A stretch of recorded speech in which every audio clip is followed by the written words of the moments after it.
deuxième Oui, segment de la semaine. oui, Alors, ça va être c'est moi qui parle. apparemment, c'est un retour triste pour Axel qui va nous Euh, faire euh, un retour de campagne, c'est ça? alors ouais, c'est un retour de campagne. Alors c'est un retour De partie, joyeux on en appelle vrai. ça retour de partie, Ouais, mais retour de retour de partie. campagne. C'est retour de partie sur Game of Thrones. Vous avez suivi un petit peu les épisodes de loin en loin. J'en ai parlé régulièrement dans l'AbJDR. Et du coup, eh bien, il y a 2 semaines, 2, 3 semaines, c'était le final. Le final, donc la petite maison rue d'Argent qui devait se frotter aux Lannister, aux Stark, tout ça à Port-Réal. C'est une séance, voilà, petit aveu. Vu que je savais que c'était la fin, j'ai un peu plus préparé. Voilà, déjà, je tiens à le dire, ce ne fut pas de la full impro. Donc j'ai préparé, j'ai demandé aux joueurs ce qu'ils voulaient faire pour préparer en vrai des entre guillemets des contre-plans ou en tout cas des péripéties qui allaient sur ces terrains-là. Et du coup, ben, franchement, c'était top. C'était une séance de cinéma pour moi, ou de théâtre peut-être, où les joueurs interagissaient très très fort et où je balançais juste mes petites préparations en temps et en heure. Pour l'anecdote, alors c'est pas des joueurs qui étaient des grands fans de Game of Thrones et qui étaient des super connaisseurs. On a quand même fini avec Geoffrey empoisonné parce que voilà, mais c'était pas eux, mais on les a suspectés. On a fini avec la main de Jaime Lannister coupée, mais ça c'était eux. Parce que duel au sommet entre l'homme liche de la petite maison et Jaime Lannister, super succès, il m'a dit bah, je lui coupe la main. Donc on a retrouvé Jaime Manchot, Littlefinger mort, bref, vraiment, vraiment une chouette partie avec pas mal de beaucoup de plaisir de la part des joueurs a priori et de moi-même. Je remercie, j'en profite parce que je sais que Peter nous regarde. Merci Peter qui a fait une vidéo en fait qui relatait cette session a priori tellement enfin voilà, je pense qu'il a tellement apprécié que il fallait l'immortaliser. Et du coup, eh bien, ça va me permettre d'enchaîner. Vas-y, Matt. Non, mais donc voilà, c'est super. Je suis très content. Mais donc, qu'est-ce qui. Il y a quelque chose d'autre derrière, me semble-t-il. Et Ouais, que parce que juste. évidemment, une fois la partie terminée, on fait, mais Axel, on joue à quoi la semaine prochaine? Donc Axel, il dit, bah, je parle de moi à la troisième personne, j'adore. Euh, il dit la semaine prochaine à rien, mais dans 2 semaines, ouais, allez-y les gars, je vous prépare un truc aux petits oignons, procho et tout. Vous voulez jouer à quoi? Far West ou KPDP? Ok, pourquoi pas? Très bien, ça me parle vachement. Et en fait, impossible. Voilà, impossible de rebosser sur un truc. J'ai beaucoup cette sensation quand je lis des livres, enfin pas beaucoup, mais des très bons livres, des livres qui m'ont beaucoup marqué, qui m'ont beaucoup impacté.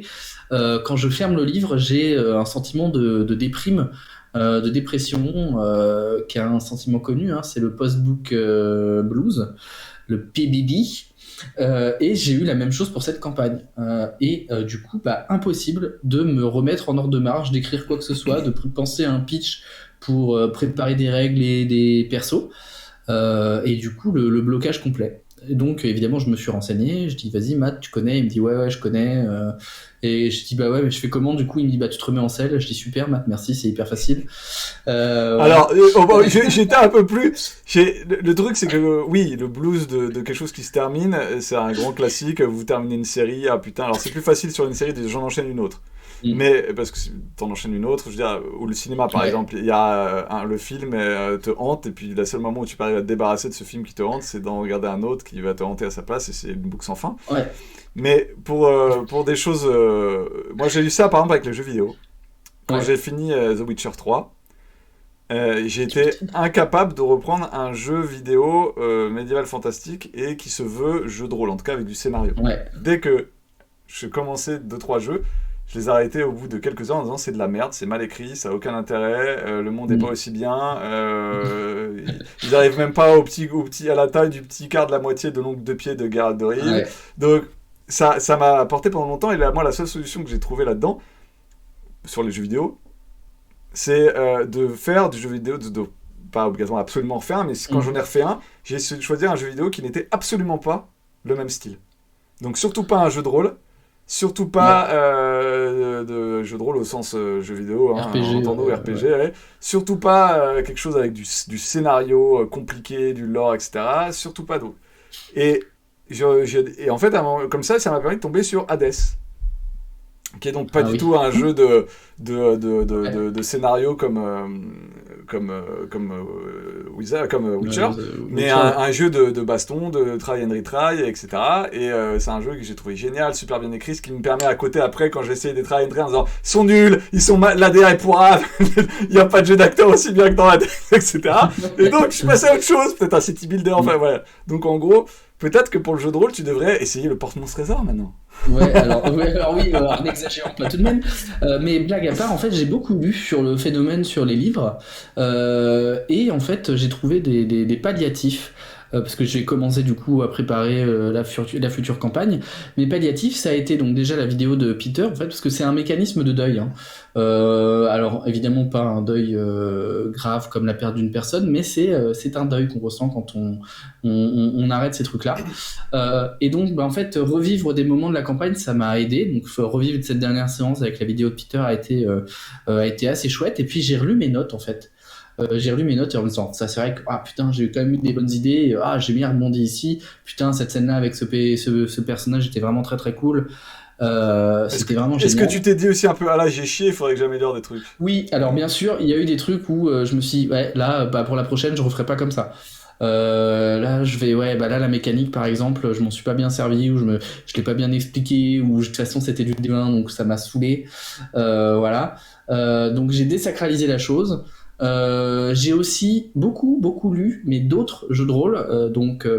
J'ai eu ma frénésie où j'ai lu les Chroniques de l'étrange, dont on reparlera, je pense. J'ai lu Polescar. J'ai lu donc beaucoup de jeux de rôle autres. Et effectivement, dans d'autres univers, j'ai pas refait de médiéval fantastique. Je me suis pas replongé dedans et du coup, bah, c'est vrai que ça a été aidant. Donc je ne sais pas si ça vous est déjà arrivé. Et donc je me suis, entre guillemets, un petit peu moqué du conseil de maths, mais c'est un bon conseil. Il faut se remettre le pied à l'étrier, mais pas forcément du coup sur une campagne directe. Juste de la création, juste de l'écriture. En fait, aller chercher d'autres thématiques et explorer d'autres choses, ça permet de faire cesser cette souffrance du post-campagne blues, du blues post-campagne. Et donc voilà, je voulais partager ça avec vous. Si vous le ressentez, vous n'êtes pas seul, c'est normal. Vous portez le deuil de cette campagne, qui devait être quand même particulièrement cool. Euh, quand même. Donc voilà. Donc le mot de la fin, c'est Mathieu n'avait pas Le tort, mot c'est de la ça? fin, Mathieu n'avait pas tort, mais pas tout à fait raison. Et Mathieu est un salaud parce que aucune empathie. Voilà. Mais Au pas du revoir! tout.